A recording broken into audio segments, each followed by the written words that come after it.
Hello friends, welcome back to our channel. இன்றைக்கி தான் first time நம்ம வீடியோ பார்க்குறீங்க அப்படின்னா மறக்காமல் நம்ம சேனலை சப்ஸ்கிரைப் பண்ணிக்கோங்க. இன்றைக்கி இந்த வீடியோவில் என்ன பார்க்க போகிறோம் அப்படின்னா ஒரு 100 இயர்ஸ் ஓல்டு ரெசிபின்னு சொல்லலாங்க. ஆமாம், 100 இயர்ஸ் ஓல்டு கருவாடு குழம்பு, இதுவும் வில்லேஜ் ஸ்டைலில் பக்காவாக கருவாடு குழம்பு எப்படி செய்கிறதுன்னு தான் பார்க்க போகிறோம். வாங்க ரெசிபிக்குள்ளே போகலாம். இதுக்கு நான் ஒரு கைப்பிடி அளவுக்கு கருவாடு எடுத்திருக்கேங்க. ஸோ ஃபர்ஸ்ட்டு கருவாடை நல்லா இந்த மாதிரி க்ளீன் பண்ணிக்கோங்க.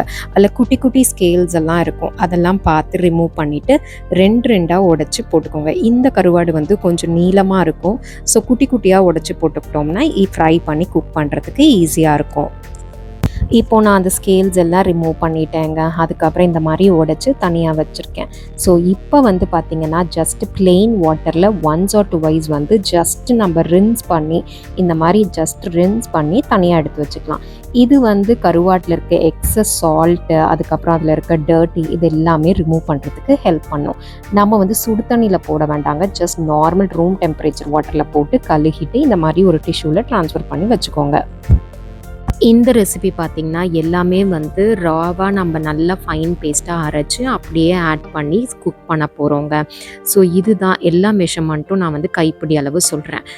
பூண்டு ஒரு 15 பூண்டு எடுத்துக்கோங்க. கூடவே 2 கைப்பிடி அளவுக்கு சின்ன வெங்காயம் எல்லாத்தையும் மிக்ஸி ஜாரில் ஆட் பண்ணிக்கோங்க. 2 மீடியம் சைஸ் தக்காளி, ஓகேங்களா. தக்காளி பெருசாக இருந்துச்சு அப்படின்னா 1.5 தக்காளி ஆட் பண்ணிக்கோங்க.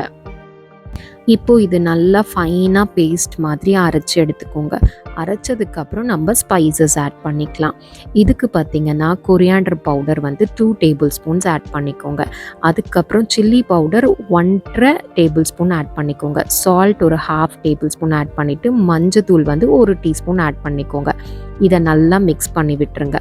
அதுக்கப்புறம் புளி ஒரு லெமன் சைஸ் புளி எடுத்து ஒரு 150 ml ஆஃப் வாட்டரில் சோக் பண்ணி அந்த புளி தண்ணியவும் இதோட ஆட் பண்ணிக்கோங்க. இதை ரெடியாக வச்சுக்கோங்க. கூடவே 1/2 மூடி தேங்காயில் வர பாலை எக்ஸ்ட்ராக்ட் பண்ணி, ஃபர்ஸ்ட்டு பால் செகண்ட் பால் ரெண்டுத்தையும் எக்ஸ்ட்ராக்ட் பண்ணிங்கன்னா ஒரு 150 to 200 ml of coconut milk கிடைக்கும். அதையும் ரெடியாக வச்சுக்கோங்க. இதெல்லாம் ஃபஸ்ட்டு ரெடியாக வச்சுட்டு இப்போ ஒரு கடாய் எடுத்து அதில் 150 ml ஆஃப் ஆயில் ஆட் பண்ணிக்கோங்க. எண்ணெய் நல்லா சூடானதுக்கப்புறம் கருவாடை மீடியம் ஃப்ளேமில் வச்சு நல்லா ஃப்ரை பண்ணி கொஞ்சம் கிறிஸ்பியாக ஆற வரைக்கும் உங்களுக்கு கலர் சேஞ்ச்லேயே உங்களுக்கு நல்ல டிஃப்ரென்ஸ் தெரியும். இந்த மாதிரி கலர் சேஞ்ச் ஆன உடனே ஒரு பிளேட்டில் ட்ரான்ஸ்ஃபர் பண்ணிக்கோங்க. ஒரு டிஷ்யூவில் ட்ரான்ஸ்ஃபர் பண்ணிங்கன்னா இதில் இருக்க எக்ஸஸ் ஆயிலை டிஷ்யூ இழுத்துக்கும். இதை தனியாக வச்சுட்டு இப்போ இதே ஆயிலில் நம்ம தாளிப்பெல்லாம் ஆட் பண்ணிவிட்டு நம்ம அரைச்சி வச்சுருக்கோம்ல பேஸ்ட், அது எல்லாத்தையும் ஆட் பண்ணிடலாம். இப்போது ஆயில் சூடாக இருக்கும் போது 1 டீஸ்பூன் கடுகு ஆட் பண்ணிக்கோங்க. 1 டீஸ்பூன் ஜீரகம் ஆட் பண்ணிக்கோங்க. கூடவே ஒரு கைப்பிடி அளவுக்கு கறி லீவ்ஸ் ஆட் பண்ணிக்கோங்க. இதோடு நம்ம அரைச்சி வச்சுருக்க மசாலா ஃபுல்லத்தையும் ஆட் பண்ணிடுங்க. புளி தண்ணியெல்லாம் ஆட் பண்ணனால கொஞ்சம் உங்களுக்கு லிக்விடாக தெரியும், பட் இட்ஸ் ஃபைன். அப்புறம் கோகோனட் மில்க் எடுத்து வச்சுருக்கோம்ல, அதையும் ஆட் பண்ணிவிட்டு நல்லா இந்த மாதிரி மிக்ஸ் பண்ணிடுங்க. மிக்ஸ் பண்ணிவிட்டு மீடியம் டு ஹை ஃப்ளேமில் வச்சு கிட்டத்தட்ட ஒரு 15 மினிட்ஸ் வரைக்கும் குக் பண்ணுங்கள். இந்த 15 மினிட்ஸ்க்கு அப்புறம் பார்த்திங்கன்னா கிரேவி நல்லா நம்ம போட்ட அமௌண்ட்லேருந்து கொஞ்சம் குறைஞ்சிருக்குங்க. அதே மாதிரி ஆயிலும் கொஞ்சம் செப்பரேட் ஆகி வந்திருக்கும். திரும்பவும் இதை நல்லா மிக்ஸ் பண்ணிவிட்டு ஒரு 5 மினிட்ஸ் போல் மீடியம் ஃப்ளேமில் வச்சு குக் பண்ணுங்கள். இந்த ஸ்டேஜில் பார்த்திங்கன்னா ஆயில் இன்னுமே கொஞ்சம் மேலே நல்லா தெரியும். அந்த ஸ்டேஜில் நம்ம ஃப்ரை பண்ணி வச்சுருக்க கருவாடை ஆட் பண்ணிடுங்க.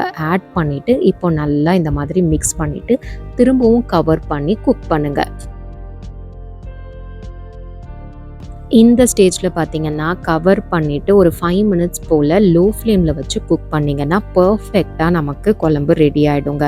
நம்ம எவ்வளோ ஆயில் ஆட் பண்ணமோ அவ்வளோ ஆயிலும் மேலே உங்களுக்கு அழகாக இந்த மாதிரி செப்பரேட் ஆகி வந்துடும். ஸோ இந்த ஸ்டேஜில் நம்ம மேலே கார்னிஷ் எல்லாம் பண்ணிவிட்டு லைக் கொரியாண்டர் லீவ்ஸ் எல்லாம் போட்டுட்டு நம்ம ஆஃப் பண்ணிக்கலாம். இந்த குழம்பு பார்த்திங்கன்னா நம்மளுக்கு லிக்விடாக வேணும்னாலும் நம்ம முன்னாடியே ஸ்டாப் பண்ணி யூஸ் பண்ணிக்கலாம். கொஞ்சம் நல்லா லோ ஃப்ளேமில் வச்சு இந்த மாதிரி எண்ணெய் தனியாக பிரிஞ்சு வர வரைக்கும் குக் பண்ணிங்க அப்படின்னா நீங்கள் ஃப்ரிட்ஜில் ஒரு 10 to 15 டேஸ் வரைக்கும் கூட ஸ்டோர் பண்ணி யூஸ் பண்ணிக்கலாங்க, கெட்டு போகாது. ஸோ அதனாலவே கொஞ்சம் டைம் எடுத்து பொறுமையாக இதை நம்ம குக் பண்ணணும். இந்த குழம்பு பார்த்திங்கன்னா ரைஸோடவும் நல்லா இருக்குங்க, இட்லி அப்புறம் களி இது எல்லாத்தோடவுமே சூப்பராக இருக்குங்க. இந்த ரெசிபி உங்களுக்கு பிடிச்சிருந்தா மறக்காமல் உங்கள் ஃப்ரெண்ட்ஸோடையும் ஃபேமிலியோடையும் ஷேர் பண்ணுங்கள். Thank you.